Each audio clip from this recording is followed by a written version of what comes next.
বাঙালি খানায় সবাইকে স্বাগত জানাই। আপনারা তো অনেকভাবে মুরগির মাংস রান্না করেছেন, একবার আমার মতন করে সহজ পদ্ধতিতে আপনিও শিখে নিতে পারবেন ছোট ছোট টিপস সহ। তবে আজকে এখানে আমি মুরগির মাংস বা চিকেন রান্না করব খুব সহজে। যে রান্না করতে জানে না সেও কিন্তু একবার দেখলে এই রান্নাটি অতি সহজে করে নিতে পারবে।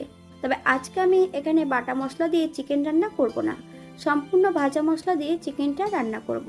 চলুন সেটা একবার আমি কিভাবে রান্না করলাম দেখে নেওয়া যাক ভিডিওর মাধ্যমে। আশা করছি আজকের ভিডিওটি ভালো লাগবে। সকল বন্ধুদের কাছে অনুরোধ করছি সম্পূর্ণ ভিডিওটি দেখার। আগের থেকে আমি কিন্তু চিকেন ম্যারিনেট করে রেখে দিয়েছি।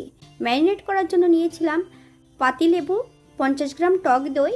টক দইয়ের কিন্তু আগের থেকে জল ঝরিয়ে নিতে হবে। স্বাদ মতন লবণ, হাফ চামচ হলুদ গুঁড়ো, 3 থেকে 4 চামচের মতন কাঁচা সর্ষের তেল। মাংসর গায়ে বেশ ভালো করে লাগিয়ে নিয়ে 5 থেকে 6 ঘন্টার জন্য মাংসগুলোকে রেস্টে রেখে দিতে হবে। আপনাদের হাতে যদি সময় থাকে আপনারা বেশি সময় রেখে দিতে পারেন। যখনই আপনারা রাখবেন 5 থেকে 6 ঘন্টার জন্য, তাহলে কিন্তু